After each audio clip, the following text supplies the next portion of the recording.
Hello guys, my name is Mohammad Ahmed. I am CA Finance student. First of all, I would like to thank Sikasa Calicut for giving me an opportunity to participate in study circle. So today I am going to take a lecture on audit opinion and audit report. So we are briefly covering SA 700, SA 701, SA 705 and SA 706. So നമുക്കറിയാം ഒരു ഓഡിറ്ററിന്റെ main objective എന്ന് പറഞ്ഞാൽ ഒരു opinion express ചെയ്യലാണ്. Financial സ്റ്റേറ്റ്മെന്റിനെ കുറിച്ച് ഒരു ഒപ്പീനിയൻ എക്സ്പ്രസ് ചെയ്യലാണ് ഒരു ഓഡിറ്ററിന്റെ മെയിൻ ഒബ്ജക്റ്റീവ്. എന്ത് ഒപ്പീനിയൻ ആണ് എക്സ്പ്രസ് ചെയ്യുന്നത്? To express an opinion that whether the financial statement gives a true and fair view of the state of affairs of the business. So ബിസിനസിന്റെ സ്റ്റേറ്റ് ഓഫ് അഫയേഴ്സിനെ കുറിച്ച് ഒരു true and fair view നമ്മുടെ financial statement തരുന്നുണ്ടോ ഇല്ലയോ എന്നതിനെ കുറിച്ച് ഒരു opinion express ചെയ്യാനാണ് ഒരു ഓഡിറ്ററിന്റെ മെയിൻ ഒബ്ജക്റ്റീവ്. സോ നമുക്കറിയാം പ്രധാനമായിട്ടും 4 രീതിയിലുള്ള ഒപ്പീനിയൻസ് ആണ് ഒരു ഓഡിറ്റർ എക്സ്പ്രസ് ചെയ്യുന്നത്. ഒന്നാമത്തേതാണ് അൺക്വാളിഫൈഡ് ഒപ്പീനിയൻ, രണ്ടാമത്തേത് ക്വാളിഫൈഡ് ഒപ്പീനിയൻ, മൂന്നാമത്തേത് അഡ്വേഴ്സ് ഒപ്പീനിയൻ, നാലാമത്തേത് ഡിസ്ക്ലൈമർ ഓഫ് ഒപ്പീനിയൻ. സോ ഇനി നമുക്ക് ഈ ഒപ്പീനിയൻസ് എന്തൊക്കെയാണ് ഏതൊക്കെ സിറ്റുവേഷനിലാണ് ഈ ഒരു ഒപ്പീനിയൻ എക്സ്പ്രസ് ചെയ്യുന്നത് അതിനെക്കുറിച്ച് ഡീറ്റെയിൽ ആയിട്ട് പഠിക്കാം. സോ ഒന്നാമത്തെ ഒപ്പീനിയൻ ആണ് unqualified audit opinion. So an auditor will express an unqualified audit opinion when the financial statements are prepared as per the applicable financial reporting framework and the financial statement contains no material misstatements. So ഒരു auditor audit ചെയ്യുമ്പോൾ sufficient and appropriate audit evidences ഒക്കെ വെച്ചിട്ട് നമ്മുടെ books അക്കൗണ്ട്സും കാര്യങ്ങളെല്ലാം audit ചെയ്തതിന് ശേഷം അതിൽ ഒരു മെറ്റീരിയൽ മിസ്റ്റേറ്റ്മെന്റ്സും നമ്മളെ ഫിനാൻഷ്യൽ സ്റ്റേറ്റ്മെന്റിൽ കണ്ടെയ്ൻ ചെയ്യുന്നില്ലെന്ന് ഓഡിറ്ററും എക്സ്പ്രസ് ചെയ്യുന്ന ആ ഒരു ടൈമിൽ ഓഡിറ്റർ എക്സ്പ്രസ് ചെയ്യുന്ന ഒപ്പീനിയനാണ് അൺക്വാളിഫൈഡ് ഒപ്പീനിയൻ. പിന്നെ അതുപോലെ തന്നെ നമ്മുടെ ഫിനാൻഷ്യൽ സ്റ്റേറ്റ്മെന്റ് പ്രിപ്പയർ ചെയ്തിട്ടുള്ളതെന്ന് പറഞ്ഞാൽ അപ്ലിക്കബിൾ ഫിനാൻഷ്യൽ റിപ്പോർട്ടിംഗ് ഫ്രെയിംവർക്സ്, അതായത് നമ്മളെ ഇൻഡേഴ്സും മറ്റുള്ള എല്ലാ കംപ്ലൈൻസസും ഒക്കെ വെച്ചിട്ടാണ് നമ്മുടെ ഫിനാൻഷ്യൽ സ്റ്റേറ്റ്മെന്റ് പ്രിപ്പയർ ചെയ്തിട്ടുള്ളതെന്നുണ്ടെങ്കിൽ ഓഡിറ്റർ എക്സ്പ്രസ് ചെയ്യുന്ന ഒപ്പീനിയനാണ് അൺക്വാളിഫൈഡ് ഓഡിറ്റ് ഒപ്പീനിയൻ. സോ രണ്ടാമത്തെ ഒപ്പീനിയനാണ് qualified audit opinion. So an auditor will express a qualified opinion when the financial statement gives a true and fair view but subject to certain qualification. True and fair view തന്നെയാണ് financial statement തരുന്നത്, പക്ഷെ ചില qualifications അവിടെ ഉണ്ട്, ചില മിസ്റ്റേറ്റ്മെന്റ്സ് ഉണ്ട് അവിടെ. Material മിസ്റ്റേറ്റ്മെന്റ്സ്, കുറച്ച് മെറ്റീരിയൽ മിസ്റ്റേറ്റ്മെന്റ്സ് ഉണ്ട്. ഫോർ എക്സാമ്പിൾ 1 or 2 മെറ്റീരിയൽ മിസ്റ്റേറ്റ്മെന്റ്സ് ഉണ്ട്. ബട്ട് അത് മാറ്റി വെച്ചാൽ ബാക്കിയുള്ളത് ഫിനാൻഷ്യൽ സ്റ്റേറ്റ്മെന്റ് എന്താണ് ട്രൂ ആൻഡ് ഫെയർ വ്യൂ ആണ് തരുന്നത് എന്നുണ്ടെങ്കിൽ ആ ഒരു സിറ്റുവേഷനിൽ ഓഡിറ്റർ എക്സ്പ്രസ് ചെയ്യുന്ന ഒപ്പീനിയനാണ് ക്വാളിഫൈഡ് ഓഡിറ്റ് ഒപ്പീനിയൻ. മൂന്നാമത്തെ ഒപ്പീനിയനാണ് adverse opinion. So adverse opinion എന്ന് പറഞ്ഞാൽ if the financial statement do not give a true and fair view of the state of affairs, അതായത് financial statement true and fair view തരുന്നില്ല എന്നുണ്ടെങ്കിൽ then ആ ഒരു സിറ്റുവേഷനിൽ ഓഡിറ്റർ എക്സ്പ്രസ് ചെയ്യുന്ന ഒപ്പീനിയനാണ് adverse opinion. That is, the auditor shall express an adverse opinion when the financial statement do not give a true and fair view of the state of affairs of the business. Okay, so നാലാമത്തെ opinion ആണ് disclaimer of opinion. That is, the auditor do not express an opinion on the financial statement because the auditor is enabled to obtain sufficient and appropriate audit evidences. അതായത് ഒരു audit opinion express ചെയ്യണമെന്നുണ്ടെങ്കിൽ ആദ്യം audit പ്രോപ്പറായിട്ട് conduct ആവണം. Audit പ്രോപ്പറായിട്ട് conduct ചെയ്യണമെന്നുണ്ടെങ്കിൽ എന്താണ് sufficient and appropriate audit evidence available ആവണം. Okay, if the sufficient and appropriate audit evidence is not available then the auditor cannot express an opinion on the financial statement. So ആ ഒരു സിറ്റുവേഷനിൽ auditor express ചെയ്യുന്ന ഒപ്പീനിയനാണ് disclaimer of opinion. So ഈ 4 പ്രധാനമായിട്ടുള്ള audit opinions. That is ഒന്നാമതാണ് unqualified opinion, qualified opinion, adverse opinion, disclaimer of opinion. Friends, we know that in every audit situation there may be 2 cases. That is, one is if sufficient and appropriate audit evidence is available and sufficient and appropriate audit evidence is not available. So 2 situations ആണുള്ളത്. Sufficient and appropriate audit evidence available ആയിരിക്കും, sufficient and appropriate audit evidence available ആവാതിരിക്കാം. So അങ്ങനെ 2 situations ആണുള്ളത്. അതിൽ ഫസ്റ്റത്തെ situation ആണ് sufficient and appropriate audit evidence is available. So ആ ഒരു കേസിൽ നോക്കുകയാണെന്നുണ്ടെങ്കിൽ ഇപ്പോൾ ഒരു ഓഡിറ്ററിന് ഓഡിറ്റ് ചെയ്യുന്ന ടൈമിൽ sufficient and appropriate audit evidence available ആണ്. സോ ഓഡിറ്റർ എന്ത് ചെയ്യും? വാച്ചിങ്, വെരിഫിക്കേഷൻസ് കാര്യങ്ങളെല്ലാം ചെയ്യും. സോ അത് ചെയ്താൽ if the evidence are consistent with the books of accounts and other documents then there is no any problem, there is no any misstatements. That is എന്താണ്, നമ്മളൊരു audit evidence വെച്ചിട്ട് നമ്മൾ എന്ത് ചെയ്യുക, ബുക്സ് അക്കൗണ്ട്സും കാര്യങ്ങളെല്ലാം വാച്ച് ചെയ്തു, നമ്മൾ അസറ്റ്സ് ലയബിലിറ്റീസ് ഒക്കെ വെരിഫൈ ചെയ്തു, ഇതൊക്കെ ചെയ്തിട്ട് എല്ലാതും എവിഡൻസ് അനുസരിച്ച് തന്നെയാണെന്നുണ്ടെങ്കിൽ then there is no any misstatement. ഒരു സിറ്റുവേഷനിൽ ഓഡിറ്റർ എന്താണ്, അൺക്വാളിഫൈഡ് ഒപ്പീനിയൻ ആണ് ഇഷ്യൂ ചെയ്യുന്നത്. ഇനി രണ്ടാമത്തെ കാര്യമായിരുന്നു എന്ത്, sufficient and appropriate audit evidence available ആണ്, പക്ഷെ നമ്മൾ എന്ത് ചെയ്യും, അത് ബുക്സ് അക്കൗണ്ട്സ് ആയിട്ട് ചെക്ക് ചെയ്യുമ്പോൾ that is inconsistent with the books of accounts. The evidence are inconsistent with the books of accounts. അതായത് ബുക്സ് അക്കൗണ്ട്സ് ആയിട്ട് എവിഡൻസ് മാച്ച് ആവുന്നില്ല എന്നാണ്, ആവാത്ത സിറ്റുവേഷൻ വരാണ്. So in such situation the auditor has to perform additional audit procedures. Some additional audit procedures should be performed by the auditor, and also the auditor is required to discuss the matter with the management and wherever appropriate with those charged with governance. Okay, so ഒരു അവിടെ മിസ്റ്റേറ്റ്മെന്റ്സ് കണ്ടുപിടിക്കുകയാണെന്നുണ്ടെങ്കിൽ that is അവിടെ ഒരു audit evidence books of accounts ആയിട്ടും consistent അല്ല എന്നുണ്ടെങ്കിൽ then ആ ഒരു കാര്യം ഓഡിറ്റർ എന്തെങ്കിലും മാനേജ്മെന്റിന് അടുത്തും അതുപോലെ തന്നെ ദോസ് ചാർജ്ഡ് വിത്ത് ഗവേണൻസിന്റെ അടുത്തും കമ്മ്യൂണിക്കേറ്റ് ചെയ്യണം, എന്തുകൊണ്ടാണ് അത് match ആവാത്തത്. So after that the auditor identify the misstatements there. Then the auditor need to check whether the accumulation of misstatement is necessary or not. അതായത് ആ ഒരു മിസ്റ്റേറ്റ്മെന്റ്സ് മെറ്റീരിയൽ ആണോ അല്ലേ എന്ന് നോക്കണം. മെറ്റീരിയൽ ആണെന്നുണ്ടെങ്കിൽ അത് ഓഡിറ്റ് ഒപ്പീനിയൻ അല്ലെങ്കിൽ ഓഡിറ്റ് റിപ്പോർട്ടിൽ അത് കാണിക്കണം. സോ അതിന് വേണ്ടിയിട്ട് അക്യുമുലേറ്റ് ചെയ്യണോ വേണ്ടയോ എന്ന് ഓഡിറ്റർ എന്ത് ചെയ്യണം, ഡിസൈഡ് ചെയ്യണം. സോ അവിടെ ഒരു മിസ്റ്റേറ്റ്മെന്റ്സ് കണ്ടു. സോ ആ ഒരു മിസ്റ്റേറ്റ്മെന്റ്സ് എന്ന് പറഞ്ഞാൽ whether it is material and pervasive ആണോ നോക്കണം, അതുപോലെ തന്നെ it is material but not pervasive ആണോ നോക്കണം. സോ ഈ രണ്ട് സിറ്റുവേഷൻ അവിടെ വരുന്നുണ്ട്. അതായത് നമ്മുടെ ഒരു ഓഡിറ്റ് ഒപ്പീനിയൻ എക്സ്പ്രസ് ചെയ്യുമ്പോൾ ഈ രണ്ട് സിറ്റുവേഷൻ ആണെന്നുണ്ടെങ്കിൽ രണ്ട് രീതിയിലുള്ള ഓഡിറ്റ് ഒപ്പീനിയൻ ആണ് എക്സ്പ്രസ് ചെയ്യുന്നത്. അതായത് നമ്മൾ മിസ്റ്റേറ്റ്മെന്റ്സ് കണ്ടു ബട്ട് അതെന്താണ്, ഇമ്മെറ്റീരിയൽ ആണ്, മെറ്റീരിയൽ അല്ലാത്ത മിസ്റ്റേറ്റ്മെന്റ്സ് ആണ് കണ്ടിട്ടുള്ളതെന്നുണ്ടെങ്കിൽ ദെൻ വേറെ ഒരു തരത്തിലുള്ള മിസ്റ്റേറ്റ്മെന്റ്സ് ഒന്നും ഇല്ല എന്നുണ്ടെങ്കിൽ ദെൻ അൺക്വാളിഫൈഡ് ഒപ്പീനിയൻ ആണ് കൊടുക്കുന്നത്. എന്നാൽ അവിടെ മിസ്റ്റേറ്റ്മെന്റ്സ് കണ്ടു, ആ ഒരു മിസ്റ്റേറ്റ്മെന്റ്സ് എന്ന് പറഞ്ഞാൽ എന്താണ്, അത് മെറ്റീരിയൽ ആണ് എന്നുണ്ടെങ്കിൽ ഏത് ഒപ്പീനിയൻ ആണ് കൊടുക്കുക, അത് എന്തിനെ ഏതൊരു കാര്യത്തിനെ ഡിപ്പെൻഡ് ചെയ്തിട്ടാണ് നിൽക്കുന്നത് എന്ന് വെച്ചാൽ മെറ്റീരിയൽ ആൻഡ് പെർവേസീവ് ആവണം നോക്കണം, അതുപോലത്തെ മെറ്റീരിയൽ ബട്ട് നോട്ട് പെർവേസീവ് ആവണോ നോക്കണം. സോ മെറ്റീരിയൽ ആൻഡ് പെർവേസീവ് എന്ന് പറഞ്ഞാൽ എന്താ വെച്ചാൽ മെറ്റീരിയൽ ആണ്, ഇറ്റ് ഈസ് ഇമ്പോർട്ടൻ്റ് ആണ്, ബട്ട് എന്താണ് പെർവേസീവ് ആണെന്ന് പറയുകയാണെന്നുണ്ടെങ്കിൽ ഓവറോൾ ഫിനാൻഷ്യൽ സ്റ്റേറ്റ്മെന്റിനെ എഫക്ട് ചെയ്യുന്നുണ്ട്. അങ്ങനെയാണെന്നുണ്ടെങ്കിൽ അഡ്വേഴ്സ് ഒപ്പീനിയൻ ആണ് കൊടുക്കേണ്ടത്. ദാറ്റ് ഈസ് എന്താണ്, financial statement do not express a true and fair view. ആ ഒരു ഒപ്പീനിയൻ ആണ് ആ ഒരു സിറ്റുവേഷനിൽ കൊടുക്കേണ്ടത്. എന്നാൽ രണ്ടാമത്തെ സിറ്റുവേഷൻ എന്ന് പറഞ്ഞാൽ എന്താണ്, മെറ്റീരിയൽ ബട്ട് നോട്ട് പെർവേസീവ്. അതായത് മെറ്റീരിയൽ മിസ്റ്റേറ്റ്മെന്റ്സ് ആണ് ബട്ട് പെർവേസീവ് അല്ല, ദാറ്റ് ഈസ് ഓവറോൾ ഫിനാൻഷ്യൽ സ്റ്റേറ്റ്മെന്റിനെ എഫക്ട് ചെയ്യുന്നില്ല. സോ ആ ഒരു സിറ്റുവേഷനിൽ കൊടുക്കേണ്ട ഒപ്പീനിയൻ എന്ന് പറഞ്ഞാൽ ക്വാളിഫൈഡ് ഒപ്പീനിയൻ ആണ്. That is there is 1 or 2 misstatements but subject to such misstatements all other financial statements gives a true and fair view. അടുത്ത സിറ്റുവേഷൻ ആണ് sufficient and appropriate audit evidence is not available. So ആദ്യത്തെ main ആയിട്ടുള്ള situation ആയിരുന്നു എന്ത്, sufficient and appropriate audit evidence is available.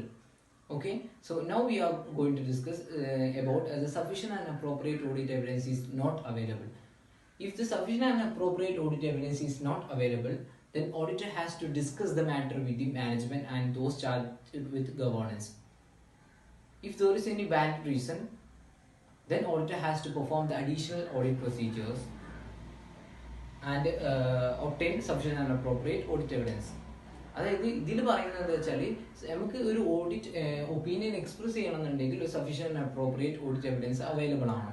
എന്നിട്ട് അതിന്റെ ബേസിൽ നമ്മൾ എന്ത് ചെയ്യും, വാച്ചിങ് വെരിഫിക്കേഷൻ നടത്തിയിട്ടാണ് ഒരു ഓഡിറ്റ് ഒപ്പീനിയൻ എക്സ്പ്രസ് ചെയ്യുന്നത്. So sufficient and appropriate audit evidence available അല്ല എന്നുണ്ടെങ്കിൽ then auditor has to perform some additional procedures to obtain sufficient and appropriate audit evidence. അതായത് ഡയറക്റ്റ് ആയിട്ട് ഓഡിറ്റ് എവിഡൻസ് അവൈലബിൾ അല്ല എന്നുണ്ടെങ്കിൽ then additional procedure follow ചെയ്തിട്ട് audit evidence obtain ചെയ്യാൻ നോക്കണം. If എന്നിട്ടും ഒരു audit opinion audit evidence obtain ചെയ്യാൻ കഴിയുന്നില്ല എന്നുണ്ടെങ്കിൽ then auditor has to evaluate the possible effect of the undetected misstatements. അതായത് നമുക്ക് ഒരു ഓഡിറ്റ് എവിഡൻസ് ഉണ്ടെങ്കിൽ മാത്രമാണ് അവിടെ മിസ്റ്റേറ്റ്മെന്റ് ഉണ്ടോ ഇല്ലയോ എന്ന് നമുക്ക് ഇവാലുവേറ്റ് എന്ന് അറിയാൻ പറ്റുള്ളൂ. സോ ഓഡിറ്റ് എവിഡൻസ് അവൈലബിൾ അല്ല എന്നുണ്ടെങ്കിൽ auditor has to evaluate the possible effect of the possible effect of undetected misstatements.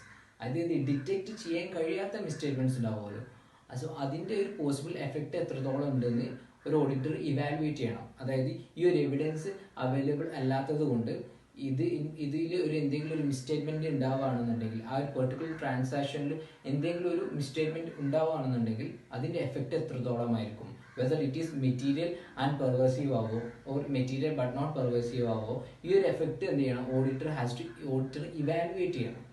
So അതാണ് ഈ ഒരു സിറ്റുവേഷനിൽ ഡിസ്കസ് ചെയ്യുന്നത്. So auditor will evaluate the possible effect of undetected misstatements. If it is material but not pervasive, then auditor has to issue a qualified opinion. ഒരു qualified opinion ആണ് ഓഡിറ്ററിന് express ചെയ്യേണ്ടത്. എന്നാൽ if the possible effect of undetected misstatements is material and pervasive ആവണമെന്നുണ്ടെങ്കിൽ then disclaimer of opinion ആണ് കൊടുക്കേണ്ടത്. അല്ലാതെ ഒരു audit sufficient and appropriate audit evidence available അല്ല എന്നുണ്ടെങ്കിൽ straight away disclaimer of opinion കൊടുക്കാൻ പാടില്ല. അതിന്റെ പോസിബിൾ എഫക്റ്റ് എന്താണെന്ന് നോക്കണം. ഫോർ എക്സാമ്പിൾ, ഒരു കോടിക്കണക്കിന് രൂപ ടേൺ ഓവേഴ്സ് ഉള്ള ഒരു കമ്പനിക്ക് ഒരു 1000 രൂപേൻ്റെ ഒരു എക്സ്പെൻസസിന്റെ ബില്ല് അവൈലബിൾ അല്ല എന്ന് കരുതിയിട്ട് ഡിസ്ക്ലെയിം ചെയ്യേണ്ട ആവശ്യം വരുന്നില്ല. ബിക്കോസ് ആ ഒരു കമ്പനിനെ സംബന്ധിച്ച് നോക്കുമ്പോൾ ഈ ഒരു 1000 റുപ്പീസിന്റെ എക്സ്പെൻസ് ബില്ല് എന്ന് പറഞ്ഞാൽ അത് മെറ്റീരിയൽ അല്ല. അതെന്ന് പറഞ്ഞാൽ ക്വാളിഫിക്കേഷൻ വരുത്താം, പക്ഷെ അതൊരു മെറ്റീരിയൽ ഇല്ല. അതുകൊണ്ട് തന്നെ അത് ഡിസ്ക്ലെയിം ചെയ്യേണ്ട ആവശ്യം അവിടെ വരുന്നില്ല. സോ ഈ ഒരു സിറ്റുവേഷനിൽ the auditor need to evaluate the possible effect of undetected misstatements. So ബ്രീഫായിട്ട് നമ്മൾ പറയുകയാണെന്നുണ്ടെങ്കിൽ മിസ്റ്റേറ്റ്മെന്റ്സ് ഉണ്ടെന്നുണ്ടെങ്കിൽ 2 ഒപ്പീനിയൻസ് വരാനാണ് ചാൻസ് ഉണ്ടാവുക. അതായത് നമ്മളൊരു എക്സാമിന് ഒരു ക്വസ്റ്റ്യൻ ചോദിക്കുകയാണ്, ആ ഒരു ക്വസ്റ്റ്യനിൽ മിസ്റ്റേറ്റ്മെന്റ്സിനെ കുറിച്ചാണ് പറഞ്ഞിട്ടുണ്ടെന്നുണ്ടെങ്കിൽ if such misstatement is material but not pervasive ആണെന്നുണ്ടെങ്കിൽ ക്വാളിഫൈഡ് ഒപ്പീനിയൻ കൊടുക്കും. If it is material and pervasive ആണെന്നുണ്ടെങ്കിൽ ദെൻ അഡ്വേഴ്സ് ഒപ്പീനിയൻ കൊടുക്കും. എന്നാൽ if the sufficient and appropriate audit evidence is not available ആണെന്നുണ്ടെങ്കിൽ ദെൻ 2 സിറ്റുവേഷൻ ആണ് ഒപ്പീനിയന്റെ കാര്യത്തിൽ വരുന്നത്. ഒന്നാമത്തേതാണ് ക്വാളിഫൈഡ് ഒപ്പീനിയൻ, രണ്ടാമത്തേതാണ് disclaimer of opinion. So if the possible effect is material but not pervasive ആണെന്നുണ്ടെങ്കിൽ then qualified opinion. If the possible effect is material and pervasive ആണെന്നുണ്ടെങ്കിൽ then disclaimer of opinion ആണ് കൊടുക്കുന്നത്. Now let us discuss contents of audit report. We know that auditor's main objective എന്ന് പറഞ്ഞാൽ to express an opinion ആണ്. So ഈ ഒരു opinion express ചെയ്യുന്നത് പറഞ്ഞാൽ ത്രൂ ആൻ ഓഡിറ്റ് റിപ്പോർട്ട്. ഒരു ഓഡിറ്റ് റിപ്പോർട്ടിലൂടെയാണ് ഒരു ഓഡിറ്ററിന്റെ ഒപ്പീനിയൻ എക്സ്പ്രസ് ചെയ്യുന്നത്. സോ ഓഡിറ്റ് റിപ്പോർട്ടിന്റെ കണ്ടന്റ്സ് എന്തൊക്കെയാണ്?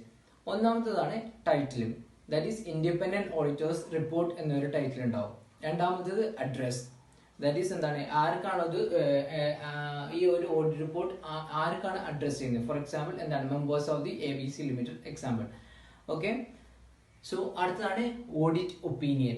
ഫസ്റ്റത്തെ പാരഗ്രാഫ് ആണ് ഓഡിറ്റ് ഒപ്പീനിയൻ. രണ്ടാമത്തേതാണ് ബേസിസ് ഓഫ് ഒപ്പീനിയൻ. മൂന്നാമത്തേതാണ് ഗോയിങ് കൺസേൺ പാരഗ്രാഫ്. നാലാമത്തേതാണ് കീ മാറ്റർ പാരഗ്രാഫ്. അഞ്ചാമത്തേത് എംഫസിസ് ഓഫ് മാറ്റർ പാരഗ്രാഫ്. ആറാമത്തേത് ഒതർ മാറ്റർ പാരഗ്രാഫ്. ആൻഡ് ഏഴാമത്തേത് മാനേജ്മെന്റ് റെസ്പോൺസിബിലിറ്റി. എട്ടാമത്തേത് ഓഡിറ്റേഴ്സ് റെസ്പോൺസിബിലിറ്റി. ആൻഡ് ഒമ്പതാമത്തേതാണ് report on other legal and regulatory requirements. Then എന്ത് ചെയ്യാം, സൈനിങ് പാർട്ണറിന്റെ പേര്, ദാറ്റ് ഈസ് സിഎന്റെ പേര്, ഫേമിന്റെ പേര്, മെമ്പർഷിപ്പ് നമ്പർ അങ്ങനെ വരും. So this is the format of audit report. So ഇതിൽ ഇമ്പോർട്ടൻ്റ് ആയിട്ടുള്ള കുറച്ച് പാരഗ്രാഫ്സ് ഉണ്ട്. ഒന്നാമത്തേതാണ് ഒപ്പീനിയൻ പാരഗ്രാഫ്. അതിലെന്ന് പറഞ്ഞാൽ നമ്മളിപ്പോൾ 4 ഒപ്പീനിയൻസ് നമ്മൾ ഡിസ്കസ് ചെയ്തിട്ടുണ്ട്. സോ ഈ 4 ഒപ്പീനിയന്റെ ബേസിൽ ആ ഒരു പാരഗ്രാഫിൽ മാറ്റങ്ങൾ വരും. അത് നമ്മൾ ഫോർമാറ്റ് നോക്കുമ്പോൾ മനസ്സിലാവും. ഓക്കെ, സോ രണ്ടാമത്തെ പാരഗ്രാഫാണ് ഗോയിങ് കൺസേൺ പാരഗ്രാഫ്. സോ അതായത് അവിടെ എന്തെങ്കിലും നമ്മുടെ ഒരു ഓഡിറ്റ് കണ്ടക്ട് ചെയ്യുമ്പോൾ നമ്മളെ ഗോയിങ് കൺസേൺ അസംഷനെ എഫക്ട് ചെയ്യുന്ന എന്തെങ്കിലും മാറ്റേഴ്സ് ഉണ്ടെന്നുണ്ടെങ്കിൽ ആ മാറ്റേഴ്സ് റിപ്പോർട്ട് ചെയ്യാനുള്ള ഒരു പാരഗ്രാഫാണ് going concern paragraph. Okay, so അടുത്ത പാരഗ്രാഫാണ് കീ മാറ്റർ പാരഗ്രാഫ്. ഇത് വളരെ ഇമ്പോർട്ടൻ്റ് ആയിട്ടുള്ള ഒരു പാരഗ്രാഫാണ്. ലിസ്റ്റഡ് എൻറ്റിറ്റീസിന് key audit matter paragraph is very much important. ഇത് കമ്പൽസറി ആണ് ആർക്ക്? ലിസ്റ്റഡ് എൻറ്റിറ്റീസിന്. SA 701 ആണ് കീ മാറ്റർ പാരഗ്രാഫ് ഡിസ്കസ് ചെയ്യുന്നത്. അതായത് നമുക്കറിയാം SA 260-ലും 265-ലും നമ്മൾ പറയുന്നുണ്ട് എന്താണ്? Communication with those charge with governance എന്ന്. Communication of deficiency in internal control with those charge with governance. അത് SA 265-ൽ ഡിസ്കസ് ചെയ്യുന്നുണ്ട്. സോ ഇങ്ങനെ ഡിസ്കസ് ചെയ്യുന്ന ഇതിൽ അറ്റ്മോസ്റ്റ് ഇമ്പോർട്ടൻ്റ് ആയിട്ടുള്ള മാറ്റേഴ്സ് റിപ്പോർട്ട് ചെയ്യാനുള്ള പാരഗ്രാഫാണ് കീ മാറ്റർ പാരഗ്രാഫ്. സോ എന്താണ്? ഒരു ദോസ് ചാർജ് വിത്ത് ഗവേണൻസ് ആയിട്ട് നമ്മൾ ഡിസ്കസ് ചെയ്തിട്ടില്ല, കമ്മ്യൂണിക്കേറ്റ് ചെയ്തിട്ടില്ല ഇമ്പോർട്ടൻ്റ് ആയിട്ടുള്ള മാറ്റേഴ്സ് നമ്മൾ റിപ്പോർട്ട് ചെയ്യുന്നതാണ് key matter paragraph. Okay, so അടുത്ത പാരഗ്രാഫാണ് emphasis of matter paragraph. SA 706-ലാണ് പറയുന്നത് emphasis of matter paragraph and other matter paragraph. രണ്ട് പാരഗ്രാഫ് ഉണ്ട്. എംഫസിസ് ഓഫ് മാറ്റർ പാരഗ്രാഫിൽ എന്ന് പറഞ്ഞാൽ in order to increase the understanding of the users of financial statement about the financial statement. Okay, so the users of financial statementനെ കുറിച്ചുള്ള understanding increase ചെയ്യാൻ വേണ്ടിയിട്ട് നമ്മൾ എന്ത് ചെയ്യും? ഫിനാൻഷ്യൽ മാറ്റേഴ്സ്, അതായത് ഫിനാൻഷ്യൽ സ്റ്റേറ്റ്മെന്റിലുള്ള ഐറ്റംസിന് ചില എംഫസീസ് കൊടുക്കാൻ വേണ്ടിയിട്ട്, ചില അഡീഷണൽ ഇൻഫർമേഷൻസ് കൊടുക്കാൻ വേണ്ടിയിട്ട് റിപ്പോർട്ട് ചെയ്യാനുള്ള ഒരു പാരഗ്രാഫാണ് എംഫസിസ് ഓഫ് മാറ്റർ പാരഗ്രാഫ്. അതിൽ വരുന്നത് പറഞ്ഞാൽ, ഫോർ എക്സാമ്പിൾ പറയുകയാണെന്നുണ്ടെങ്കിൽ നമ്മളിപ്പോൾ AS ഫോളോ ചെയ്തൊരു കമ്പനി ഇന്ത്യസിലേക്ക് കൺവേർട്ട് ചെയ്യണം. സോ ആ ഒരു സിറ്റുവേഷനിൽ ആ ഒരു മാറ്റർ എന്ത് ചെയ്യണം? എംഫസിസ് ഓഫ് മാറ്റർ പാരഗ്രാഫിൽ കൊടുക്കണം. ഇല്ലാന്നുണ്ടെങ്കിൽ ഏതെങ്കിലും ഒരു നോട്ട്സ് ടു അക്കൗണ്ടിലേക്ക് ഒരു എംഫസിസ് കൊടുക്കാൻ, ഒരു അറ്റൻഷൻ കൊടുക്കാൻ വേണ്ടിയിട്ട് അത്തരത്തിലുള്ള കാര്യങ്ങൾ എന്ത് ചെയ്യുക? എംഫസിസ് ഓഫ് മാറ്റർ പാരഗ്രാഫിൽ കൊടുക്കാം. വേറൊരു എക്സാമ്പിൾ പറയുകയാണെന്നുണ്ടെങ്കിൽ ഒരു ഫയർ ഒക്കർ ചെയ്തിട്ടുണ്ട്. സോ അതിനെ കുറിച്ചുള്ള മാറ്റേഴ്സ് കൊടുക്കണമെന്നുണ്ടെങ്കിൽ അത് എംഫസിസ് ഓഫ് മാറ്റർ പാരഗ്രാഫിൽ കൊടുക്കാം. ഇന്ന ഡാമേജസ് കാര്യങ്ങളൊക്കെ വന്നിട്ടുണ്ട്, അതൊക്കെ കൊടുക്കുന്നുണ്ടെങ്കിൽ അത് എംഫസിസ് ഓഫ് മാറ്റർ പാരഗ്രാഫിലാണ് കൊടുക്കുന്നത്.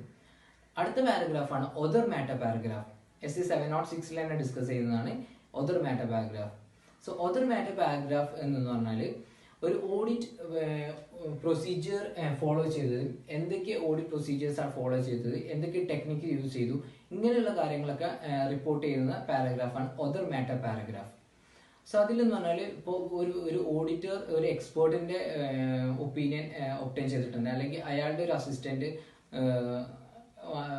അവൈൽ ചെയ്തിട്ടുണ്ട്, ഇല്ല വേറെ അനദർ ഓഡിറ്ററിന്റെ വർക്ക് യൂസ് ചെയ്തിട്ടുണ്ട്. സോ ഇങ്ങനെയുള്ള കാര്യങ്ങൾ, ഈ കാര്യങ്ങളെല്ലാം ഡിസ്ക്രൈബ് ചെയ്യുന്ന ഈ ഒരു കാര്യങ്ങളൊക്കെ റിപ്പോർട്ട് ചെയ്യുന്ന ഒരു പാരഗ്രാഫിനാണ് ഒതർ മാറ്റർ പാരഗ്രാഫ് എന്ന് പറയുന്നത്.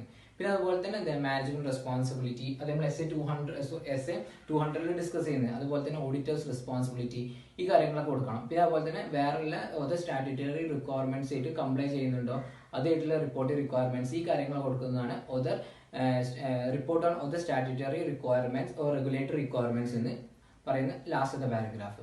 സോ ഇതാണ് ഒരു ഓഡിറ്റ് റിപ്പോർട്ടിന്റെ overall view. So friends, I hope you guys have understood my words. Have a nice day. Bye.